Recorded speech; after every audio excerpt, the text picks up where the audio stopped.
नमस्कार, मी संकेत आवटे. सध्या market crash होतंय. खूप सारे इश्यूज चालू आहेत. मार्केट क्रॅश होतं कारण रशिया-युक्रेन वॉरमुळे असं आपल्याला वाटतं. महागाईमुळे. पण याचं मूळ तुम्हाला माहिती आहे? अमेरिका पैसा छापत आहे.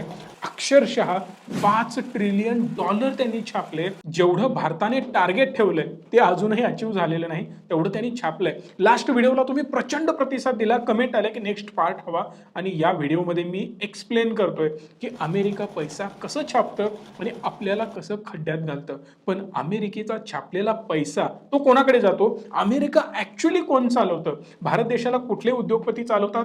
असे अनेक आरोप तुम्ही सुद्धा करत आहात. पण अमेरिकेमध्ये सुद्धा तीच स्थिती आहे. इन डिटेल आपण अनालिसिस करणार. त्याआधी चॅनलला सबस्क्राईब करा, बेल आयकॉनला प्रेस करा आणि अशाच नवनवीन व्हिडिओ पाहत राहा. डॉलर येतो कुठून? हा सगळ्यात महत्त्वाचा प्रश्न. डॉलर म्हणजेच पैसा. आपल्याकडे रुपया, त्यांच्याकडे डॉलर. ते डॉलर छापतात.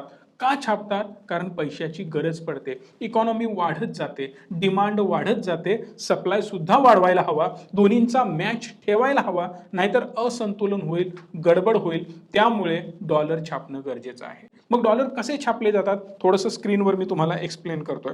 पहिली गोष्ट, गव्हर्नमेंटला पैशाची गरज आहे, डॉलर छापा. हे कोणाला सांगणार? तो ट्रेझरीला सांगेल. ट्रेझरी आयओयू बॉन्ड्स ट्रेझरीला देऊ करेल. आयओयू बॉन्ड्स दिल्यानंतर इन शॉर्ट बॉन्ड्स म्हणजे काय? एक लोनच्या स्वरूपात एखादा पेपर दिला जातो. हा पेपर आम्ही तुम्हाला देऊ करतोय, त्या बदल्यात आम्ही तुमच्याकडून लोन घेतोय, एवढ्या अमाऊंटचं लोन आणि त्यावर एवढं आम्ही तुम्हाला व्याज देतोय. सिंपल फंडा. हे ट्रेझरी आयओयू बॉन्ड्स बँकेला प्रोव्हाइड करते. बँक म्हणेल तुम्ही आम्हाला बॉन्ड्स दिले. बॉन्ड्स समजा 1 कोटी रुपयाचे आहेत. 1 कोटी रुपयाच्या बॉन्डवर जे काही व्याज असेल ते गव्हर्नमेंटने मला पे करायचं आहे. बँक आता पैसे गव्हर्नमेंटला देणार. पण बँकेकडे पैसा कुठून येणार? तो पैसा येणार फेडरल रिझर्व्ह कडून. इन शॉर्ट, बँकिंग सिस्टम, पैशाचे व्यवहार, सगळ्या फायनान्शियल गोष्टी मॅनेज होतात फेडरल रिझर्व्ह मधून आणि पैसा छापण्याचं काम फेडरल रिझर्व्ह करतं आणि तो पैसा बँकेला प्रोव्हाइड करतं. मग तुम्ही म्हणाल गव्हर्नमेंट आणि फेडरल रिझर्व्ह मध्ये हे सगळं डील का होत नाही? तर ते अलाउड नाही. त्यांच्या घटनेमध्ये तशी तरतूद आहे की जे काही लोन घ्यायचं ते डायरेक्ट तुम्हाला बँकेकडून घ्यावं लागेल. डायरेक्ट तुमच्या आणि फेडरल रिझर्व्ह मध्ये ट्रान्झॅक्शन होणार नाहीत. मग ही कन्सेप्ट तुम्हाला कळाली. फेडरल रिझर्व्हने लोन दिलं बँकेला, बँकेने दिलं गव्हर्नमेंटला. त्या बदल्यात बॉन्ड इश्यू झाले आणि शेवटी हे बॉन्ड कोणापर्यंत पोहोचले? फेडरल रिझर्व्ह पर्यंत बॉन्डही पोहोचले. जे बॉन्ड रिसीव्ह झाले त्या बदल्यात जे पैसे देण्यात आले ते पैसे डिजिटल असतात, कुठल्याही प्रकारे कॅश नाही. फेडरल रिझर्व्ह म्हणेल की आम्ही तुम्हाला चेक लिहून देतोय. बरं, चेक कुठला देणार? त्यांची सेपरेट बँक आहे का? बिलकुल नाही. मग तो चेक वटणार, फक्त आकडे त्या बँकेमध्ये क्रिएट होणार. For example, he XYZ bank आहे आणि XYZ बँकेला $5 ट्रिलियन फेडरल रिझर्व्हने देऊ केले. जेव्हा हा चेक याच्याकडे येईल, ऑटोमॅटिकली त्यांच्या सिस्टममध्ये $5 ट्रिलियन जनरेट होतील. म्हणजेच हवेतला पैसा. पण जो पैसा दिला गेला ना, त्या पैशावर व्याज हे गव्हर्नमेंटला द्यावं लागेल आणि गव्हर्नमेंट त्यावर व्याज पे सुद्धा करतं. $5 ट्रिलियन. जस्ट इमॅजिन, जेवढी जीडीपी नाही त्याच्यापेक्षाही जास्त कर्ज या देशांचं आहे आणि त्यावर ते व्याज पे करतायत. ते व्याज जातं फेडरल रिझर्व्हकडे आणि इथून ते परत गव्हर्नमेंटला दिलं जातं. ती प्रोसेस आपण पुढे एक्सप्लेन करणार. पण ही कन्सेप्ट लक्षात घ्या, हवेतल्या पैशावर जे काही व्याज आहे ते घेतलं जातं. सध्या एक वेबसाईट मी तुम्हाला दाखवतो. यामध्ये बघू शकता US सगळ्यात जास्त कर्ज घेतलेलं आहे त्याने. कंपॅरिझन जर केला आपण जीडीपी सोबत तर तुम्हाला पाहायला मिळेल 100%. जेवढी जीडीपी आहे तेवढंच या देशाचं कर्ज सुद्धा आहे. जर चायना सगळ्यात चतुर हुशार आहे बरं का. आपण किती जरी याला नावं ठेवली तर याने खूप स्ट्रॉंग त्याच्या देशाला फंडामेंटली बनवलेलं आहे. कारण याचं जे डेट आहे जीडीपीच्या कंपॅरिझनमध्ये फक्त 61% आहे आणि एक्सटर्नल कर्ज, बाहेरून जे कर्ज घेतलेलं आहे ते फक्त 10-10.5% आहे. ही खूप मोठी गोष्ट आहे.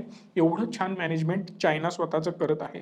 पण इंडियाला जर कम्पेअर केलं, इंडिया खूप चांगलं रिप्रेझेंट करत आहे स्वतःला as compared to US. 77.24% GDP पासून डेटचा रेशो आपल्याला पाहायला मिळतो आणि एक्सटर्नल डेट 19% इथे पाहायला मिळतंय. मग विषय येतो जपानचा सुद्धा. जपानचंही बघू शकता आकडे 285%. हेवी डेट आहे जपानचं आणि एक्सटर्नल डेट 78% आहे. म्हणूनच जपानबद्दल अनेक गोष्टी तुम्हाला त्या ऐकायला मिळतात.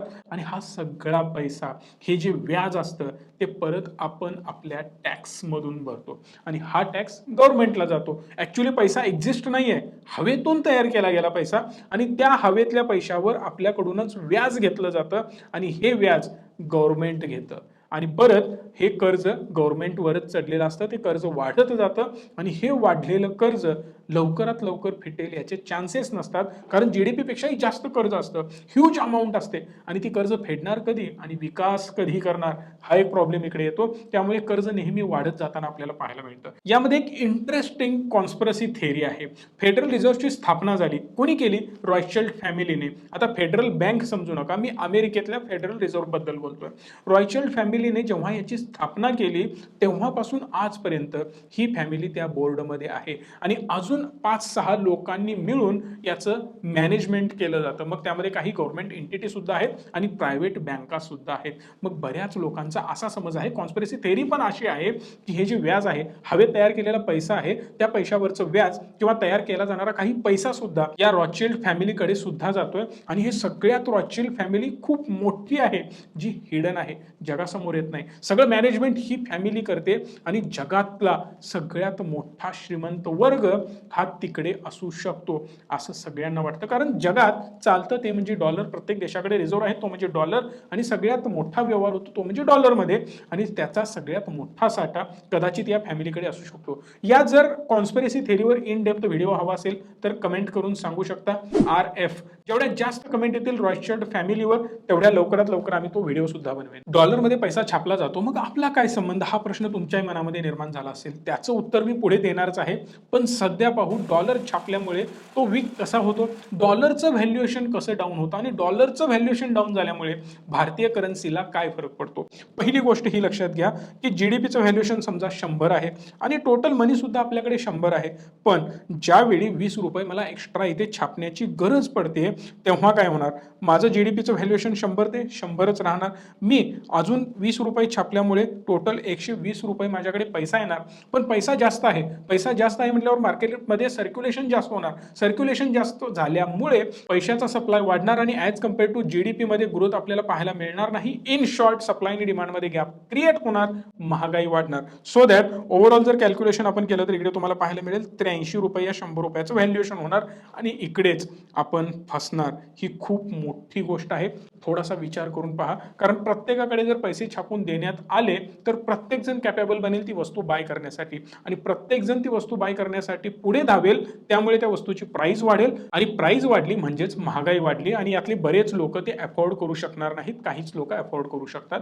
ही एक सिंपल कन्सेप्ट महागाईची आहे. या सगळ्यामधून तुम्हाला हे तर समजलं की डॉलरचं व्हॅल्युएशन डाऊन झालं, कारण जेवढं तुम्ही छापाल तेवढं त्याचं व्हॅल्युएशन डाऊन होणार. मग या सगळ्याचा भारतावर काय परिणाम होतो, भारतावर परिणाम होतो, कारण भारतावरच नव्हे तर शेकडो देशांवर होतो, कारण त्या देशांकडे डॉलर स्टॉकमध्ये आहे. आपल्याला जर इंटरनॅशनल व्यवहार करायचे असतील तर रुपया चालतो का, वेगवेगळ्या देशांमध्ये डॉलर्स लागणार. मग ते व्यवहार करण्यासाठी आपण डॉलर स्टॉकमध्ये ठेवतो आणि जो स्टॉकमध्ये डॉलर आहे त्याचं व्हॅल्युएशन डाऊन होतं ना.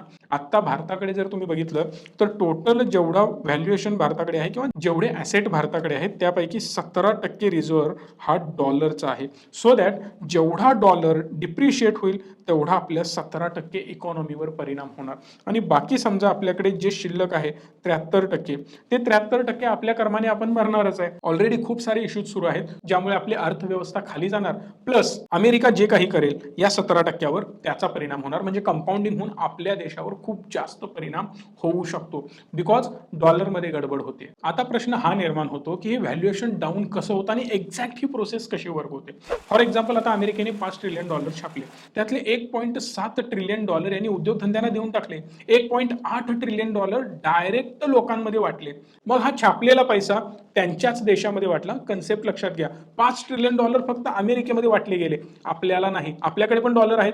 जर समजा $100 या पूर्ण जगामध्ये आहेत, त्यातले $50 छोट्या छोट्या आपल्यासारख्या देशांकडे आहेत, $50 फक्त अमेरिकेमध्ये आहेत. मग जे 5 ट्रिलियन तुम्ही छापले ते तुमच्याच देशात वाटले, आम्हाला तर त्याचा फायदा काही मिळालेलाच नाही. तो फायदा फक्त तुम्हाला मिळाला, पण तुमच्या कर्माची फळं आम्हाला भोगावी लागली. पैसा तुम्ही एन्जॉय केला पण त्याचं नुकसान आम्ही भोगतोय, ही पण गोष्ट महत्वाची आहे. बरं, तुम्हाला जो पैसा इझिली अवेलेबल झाला तो तुम्ही इन्व्हेस्ट करायला सुरू केला, मल्टिपल मार्गाने बाहेर काढायला सुरू केला. दुसरी महत्वाची गोष्ट, ऑलरेडी तुमचे रेपो रेट डाऊन आहेत, कर्ज तुम्हाला इझिली अवेलेबल होतं, कर्ज खूप कमी दरामध्ये मिळतं व्यतिरिक्त किंवा निग्लिजिबल अक्षरशः व्याज तुम्हाला भरावं सुद्धा लागत नाही अशी अवस्था अमेरिकेमध्ये आहे. 1-2% तुम्हाला कर्ज मिळतं, तुम्ही ते पैसे घेता, पैसे घेऊन तुम्ही परत ते मार्केटमध्ये इन्व्हेस्ट करता आणि सगळ्यात महत्त्वाची ही गोष्ट ठरली की भारताकडे सगळ्यांचं लक्ष गेलं.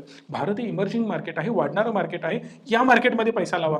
जे आपण म्हणतो ना FIIs भारताचं स्टॉक मार्केट मॅनेज करतं किंवा होल्ड करतं, ओन करतं, ऑपरेट करतं, त्यांच्याकडे सगळे अधिकार आहेत कारण तो पैसा भारतामध्ये डायरेक्ट इन्व्हेस्ट होतो. मग तिकडून पैसे घ्यायचे, इकडे इन्व्हेस्ट करायचे, 20%, 30%, 50% रिटर्न कमवायचे आणि इकडे अर्धा 1% व्याजदर भरून बाकीचे पैसे खिशात इझिली तुम्हाला कर्ज मिळतं ना, याचा फायदा सगळे लोक घेऊ लागले, इन्व्हेस्टर घेऊ लागले. इन शॉर्ट, कर्ज काढलं, चांगलं व्याज मिळवलं, परत ते पैसे बँकेला करून टाकले, बँकेने पैसे परत घेतले.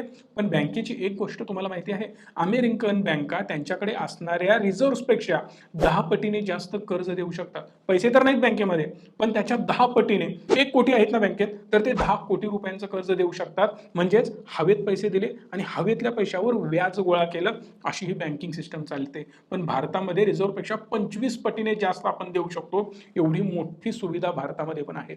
म्हणजेच काय, छापायचे पैसे बँकेनेच आणि देऊन टाकायचे, प्रॅक्टिकली नाही तर कॉम्प्युटरवर. आम्ही तुम्हाला कर्ज दिलं इलेक्ट्रॉनिकली, असेच आकडे फिरत असतात आणि त्याच्यामुळे महागाई वाढते कशी, हे जर तुम्हाला जाणून घ्यायचं असेल तर कमेंट करून सांगू शकता. बँकिंग सिस्टम या सगळ्यामुळे, इझी मिळणाऱ्या पैशामुळे महागाई वाढू लागली, कारण प्रत्येकाकडे पैसा आहे. सप्लाय डिमांड मध्ये खूप जास्त गॅप निर्माण झाला. 40 वर्षामध्ये जी महागाई नव्हती ना, ती आता अमेरिकेमध्ये क्रिएट झाली, झळ बसू लागली. मोठ्या प्रमाणात महागाई आहे. आता करायचं काय, करणी कुणाची, फेडची. फेड पुन्हा समोर आलं. आम्ही केलंय ना, थोडंसं निस्तरण्याचा प्रयत्न करतो. हे का झालं होतं, व्याजदर कमी होते, आम्ही पुन्हा व्याजदर वाढवायला सुरुवात करतो. व्याजदर वाढवल्यामुळे इझी मिळणारा पैसा लोकांना कमी झाला. रशिया, युक्रेन, बऱ्याच अनसर्टन्टी, वाढणारी महागाई, या सगळ्यांमुळे मार्केट तर क्रॅश होणार आहे, पण व्याजदर सुद्धा वाढणार आहेत. मग मी नुकसानीतच जाणार ना. म्हणून मी विचार काय केला, स्टॉक मार्केटमधले स्टॉक सेल करून टाकू आणि तो पैसा परत घेऊ. व्याज जे आम्हाला जास्त बसणार आहे तिकडे ते भरून टाकू किंवा FD करून टाकू. या हिशोबाने मी पैसा मार्केटमधून काढणार. ही सिंपल कन्सेप्ट FIIs लोकांनी वापरली आणि मार्केटमधून पैसा काढायला सुरुवात केली, ज्यामुळे मार्केटही क्रॅश होऊ लागलं. प्लस वाढलेल्या व्याजदरामुळे फेडने खूप चांगले पैसे कमवले. एक तर पैसा छापला हवेतला पैसा $5 ट्रिलियन वाटून टाकला. तो सुद्धा वाटलेला पैसा कर्जाच्या स्वरूपात वाटला होता आणि अचानक त्याचे इंटरेस्ट रेट पण वाढवले, म्हणजेच येणारा पैसा सुद्धा जास्त झाला कारण व्याजदर वाढवले होते. इन शॉर्ट, हे सगळं लिंक्ड आहे इंडियन इकॉनॉमी सोबत सुद्धा. डॉलरचे जेवढे इंटरेस्ट रेट वाढत जातील, फेड जेवढा रेट वाढवेल तेवढा आपल्या मार्केटवर परिणाम होतो. मग तुमच्या देशामध्ये हालचाल होणार आणि परिणाम आम्ही भोगायचे, हे सगळ्या देशांना आता हळूहळू कळू लागलं. मग बरेच देश यावर ऍक्शन घेऊ लागले. रशिया असेल, भारत असेल, चायना असेल, तुर्की असेल, बऱ्याच देशांना कळून चुकलं की करन्सी हलणार तुमची, परिणाम होणार आमच्यावर. हे सहन होण्यासारखं नाही बाबू. आता आम्ही प्लॅन करणार की रिझर्व्ह ठेवायचे आहे ना, सोनं ठेवू. मेन ॲसेट सोनं आहे. तुमच्या डॉलरची व्हॅल्यू काय, तुम्ही छापलेलं आहे ना, इंट्रेन्सिक व्हॅल्यू आहे का. तुम्ही म्हणता डॉलरची किंमत एवढी म्हणून त्याची किंमत तेवढी आहे, पण त्याची इंट्रेन्सिक व्हॅल्यू नाही. म्हणून आपलं गव्हर्नमेंट असेल किंवा जपान असेल, हे स्वतः आत्ता स्टोअर करू लागला आहे गोल्ड, सोन्याची परत साठवण सुरू केली आहे. आणि ऑलरेडी लास्ट व्हिडिओमध्ये मी तुम्हाला सांगितलंच होतं की भारत सरकार डॉलर कमी करतंय, विकून टाकतंय किंवा एक्सचेंज करतंय, आपला रुपया परत घेतंय किंवा सोनं परत घेतंय. याचं कारण हेच आहे की आपल्या इकॉनॉमीवर परिणाम होऊ नये आणि डॉलरची लिक्विडिटी वाढली जाईल. सगळ्यात महत्त्वाचा प्रश्न हाच निर्माण होतो की जर तुमच्या डॉलरला इंट्रेन्सिक व्हॅल्यू नाही, या सगळ्या गोष्टी होत आहेत, हे सेंट्रलाइज्ड आहे, तर यासाठीच एक पर्याय म्हणून डिसेंट्रलाइज्ड करन्सी निर्माण झाली. मग तुम्ही बिटकॉइन या ज्या क्रिप्टो करन्सीज आहेत, या त्यासाठीच निर्माण झाल्या, ज्यावर कोणाचाही कंट्रोल नाही. त्यामुळे डिसेंट्रलाइज्ड क्रिप्टो करन्सी तयार झाली. पण क्रिप्टो करन्सीमध्ये पण पुढे जाऊन हाच इश्यू होऊ शकतो मे बी, किंवा ऑलरेडी झालेला पण आहे. तुम्ही बघत पण आहात क्रिप्टोची प्राइस किती वाढत चालली आहे. तुम्ही अजून छापू शकत नाही, त्याची लिक्विडिटी नाही, म्हणजेच सप्लाय कमी आहे पण डिमांड जास्त आहे, सो दॅट त्याची प्राइस प्रचंड वाढत गेली. परत ज्यावेळी डिमांड कमी झाली, फुगा खूप मोठ्याने फुटला आणि 70-80% बिटकॉइन क्रॅश झालं अशा गोष्टी होऊ शकतात. तुम्हाला अशा व्हिडिओ खूप प्रचंड आवडत आहेत आणि तुम्ही कमेंट करून सुद्धा सांगताय. सो मी सुद्धा तुमच्या डिमांडला ॲप्रिशिएट करतोय, कारण अशा व्हिडिओज पाहणं खूप गरजेचं आहे. तुम्हाला काय वाटतं? थोडंसं ब्रेनस्टॉर्मिंग करून तुम्ही सुद्धा कमेंट करून सांगू शकताय, की असं डॉलरमध्ये इन्व्हेस्ट करणं भारतासाठी चांगलं ठरेल, की गोल्डमध्ये, ॲक्चुअल ॲसेटमध्ये इन्व्हेस्टमेंट्स असणं चांगलं ठरेल? आणि अजून कुठल्या अशाच इंटरेस्टिंग सब्जेक्टवर तुम्हाला व्हिडिओ पाहायला आवडेल ते सुद्धा मला कमेंट करून सांगू शकता. आणि तुमचं प्रेम दाखवण्यासाठी लाईक, शेअर आणि चॅनलला सबस्क्राईबही करा. धन्यवाद. Stay tune and stay positive.